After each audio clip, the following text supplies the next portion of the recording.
So today I'm going to talk about weight set point theory and answer the question that I get a lot, which is how come there are fat people if weight set point theory works. Right, most of the information that I'm gonna read out from a sheet that I've written stuff, important and relevant stuff down onto is from Utopia. It's from the Basic Weight and Obesity Facts blog post. So if you want a far more detailed and referenced piece of information, then you want to go and read that, because everything that I say here is on there, but it's explained far more fully and scientifically with all the references all there. So, you know, if you don't believe what I'm saying or whatever, then just go take a look at that, because it's the scientific studies and material are referenced there. So, and there's plenty of them. So, right, weight set point theory. It means theory in a scientific, non-English language sense. So it's not a theory as in it could be, could not be true. It is true. It refers to the fact that the body maintains its normal weight and body fat level with internal regulatory controls that dictate how much fat one has.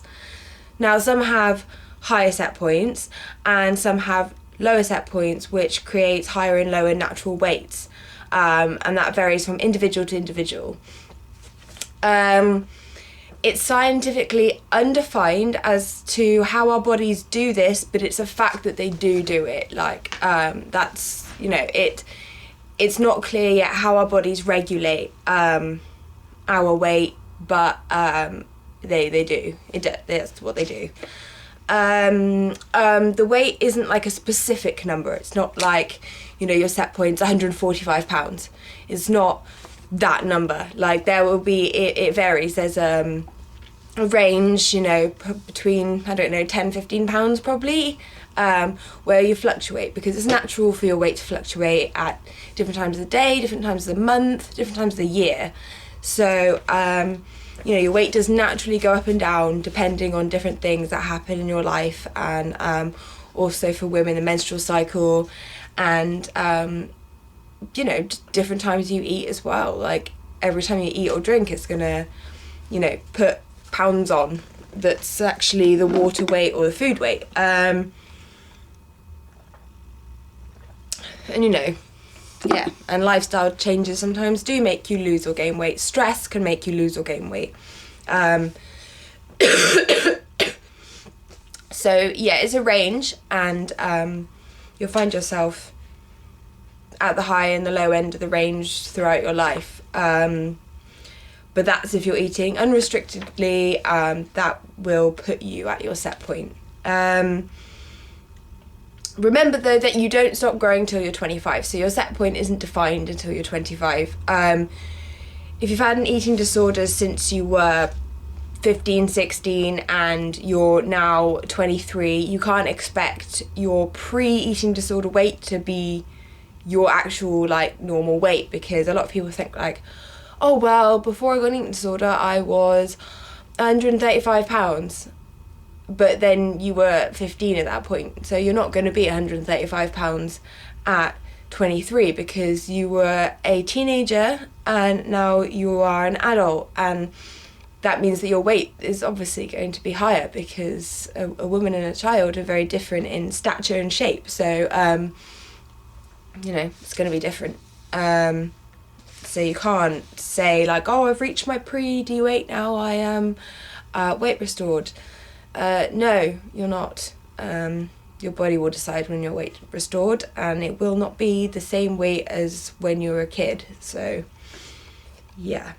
You cannot change your set point. You can't. That's just, you're born with that set point. That's what happens. I think Gwyneth on Utopia said that the only way to change your set point would be to damage tissue in the brain.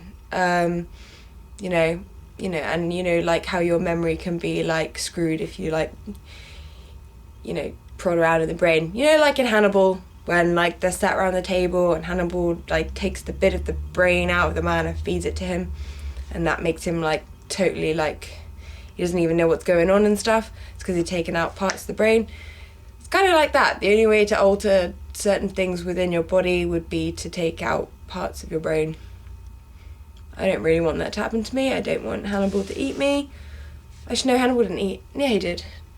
Anyway, I am going off topic here. But yeah, the only way that set point could be changed is if you like screw around with stuff in your brain, which obviously is not going to happen, hopefully. But who knows with the random science that's dangerous that we seem to do, especially surrounding weight. You can change your weight by restricting, but you can't change your set point. And restriction will cause damage to your body. So, yeah, you can't change your set point, but you can change your weight, but that's going to be dangerous, it's going to cause damage, and for those of us predisposition to eating disorders, it will cause an eating disorder. So, yeah, you basically just have to accept your set point if you want to live the happiest, healthiest life that you could, because your body will dictate where you're healthiest at, and, you know, that means you don't have to restrict food intake and be hungry all the time, which is good. Set point shift upwards from 50 to 65, then down into old age, which might be due to bone and muscle density changes associated with the natural aging process that signal the necessity of a shift upwards in fat mass as a health protective process. So, yeah. Your set point can change when you get a lot older, but throughout your most of your adult life, it's going to be the same. I mean, set point's not really that difficult to explain, just because they're not sure how you actually do it yet. It's just what happens.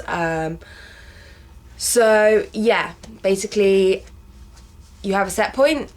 It's going to be undefined until you're fully grown, and you can't change it. You can change your weight, but it's going to cause damage to your body. And yeah, that's about it for weight set point. So why are there fat people? I get this question quite a lot. They say, like, you know, if the weight set point theory is correct, then why are there fat, overweight and obese people?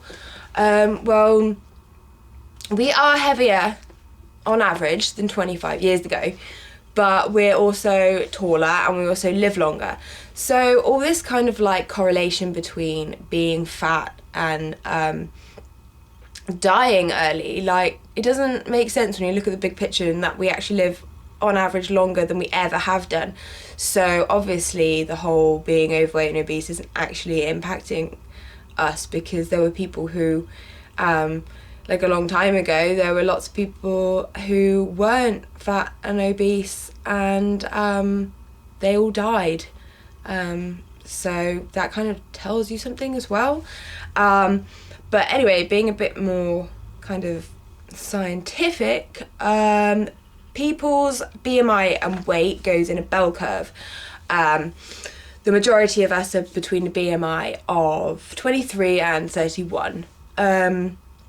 Weight is not a measurement of your health. Weight is not a predictor of sustaining your health either. Obviously, the bell curve have the majority of us between the BMI of 23 and 31. But there are, you know, other ends of the bell curve, which means that there is a very small amount of people that are, you know, between a BMI of 18, 19 and 22 to 23. And on the other end, there are a small amount of people that are over BMI of 31. But yeah, the majority falls in the 23 and 31. When the National Institute of Health convened a panel on obesity in 1998, the committee members identified cut-off points that would denote ill health and early death based on BMI. So that's how the BMI scale was made. The cut-off points for it were decided. The chair of panel received research and grant support from people who benefit from the weight loss industry. In fact, 8 of the 9 members of the panel have or have had ties to the weight loss industry. Now, does that not tell you something? The lower the cutoff point, the more people are going to be wanting to lose weight and will buy stuff from the weight loss industry. So you can't really trust a panel when the members are all, linked to the weight loss industry, because they're going to gain money from having a lower cutoff point and saying, you're going to be ill or die if you're past this certain BMI. So, you should try and lose weight, and that drives people to dieting and weight loss products and all that kind of crap. So, I didn't actually know this information until yesterday. I think I read the blog post before, but it's just sunk in that BMI obviously is complete bollocks. The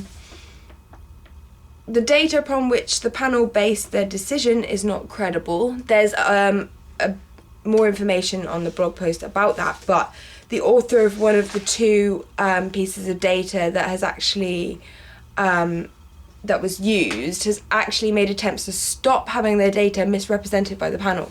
So that kind of shows you something. Obesity and diseases are not correlated more than other weight and diseases are. We all get sick. There are thin people who get sick, there are curvy people who get sick, there are fat people who get sick, there are obese people who get sick.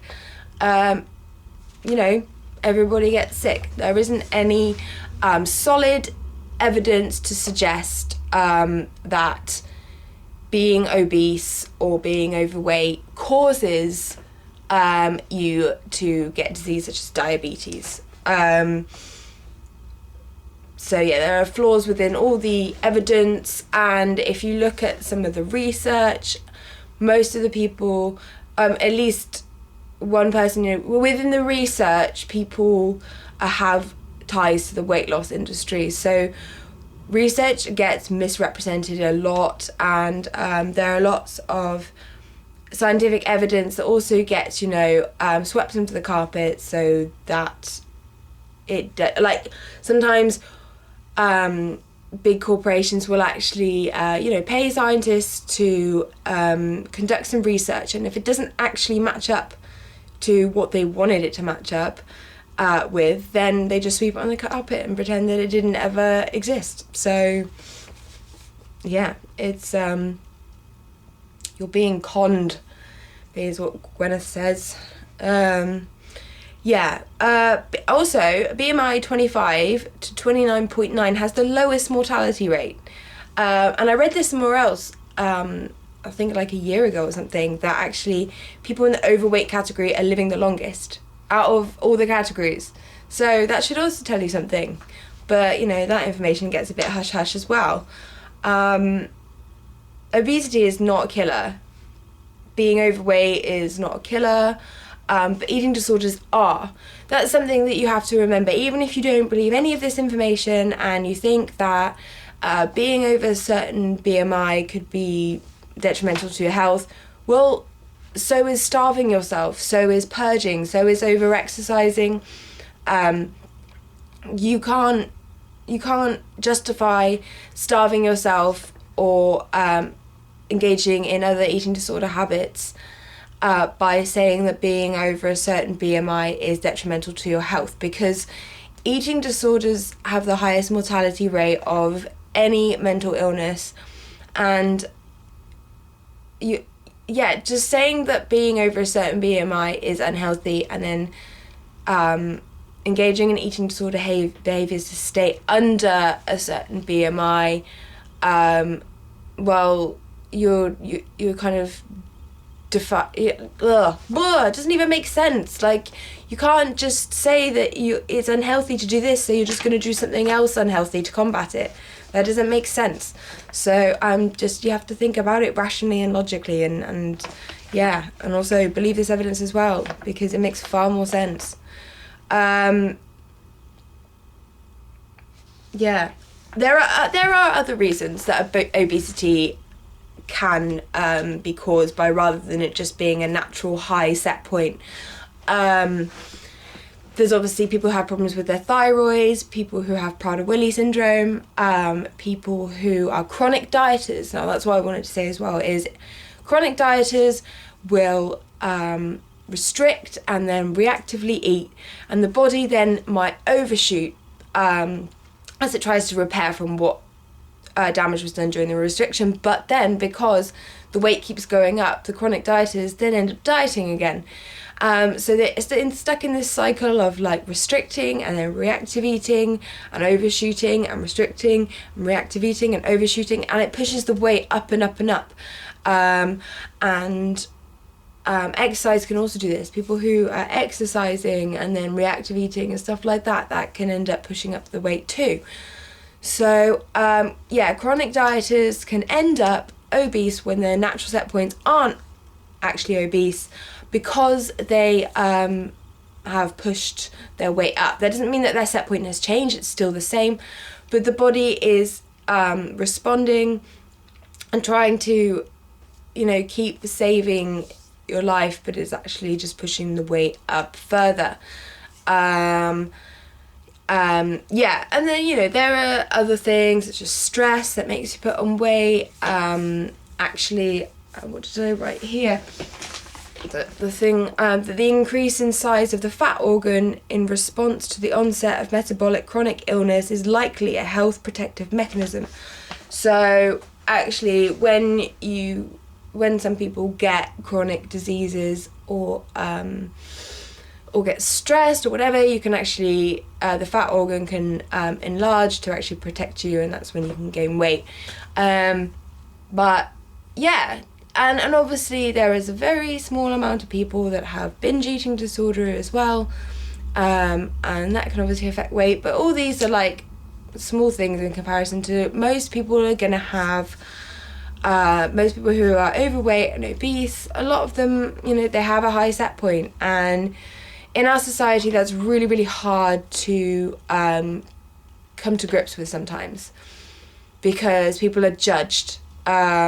And it's not fair at all. It's not fair. We have a fattest society, which isn't cool at all. But we have just have to realise that, if you want to be healthy and you want to be happy, then you have to learn body acceptance. And it's good that a lot of body positivity stuff is kind of coming out there now when it wasn't before, and health at every size is also a thing now, and that's good. It's good. So yeah, if you do have a higher set point, so what? Like, it's much, wouldn't you rather be happy and healthy and being able to enjoy your life rather than constantly restricting and starving yourself and all the horrible, horrible things that come with an eating disorder, or even just chronic dieting? It's far more worth just being able to be proud of your body. And you know what, like, in recovery, it's not like you're suddenly going to be like, "Way, I love my body so much," and all that kind of stuff. But it's about acceptance and growth, and So I hope I've answered the question thoroughly enough. Obviously, if you have any more questions, just put them in the comments below, or send me a message on my Tumblr. It has been sunny for the last 3 days, which is great. Having a heat wave, and I think I'm pretty much better from the flu now. Just got a bit of a hacking cough that's still left over. But my friend is coming over shortly, and we are having a baking session and a movie day. So that's going to be awesome.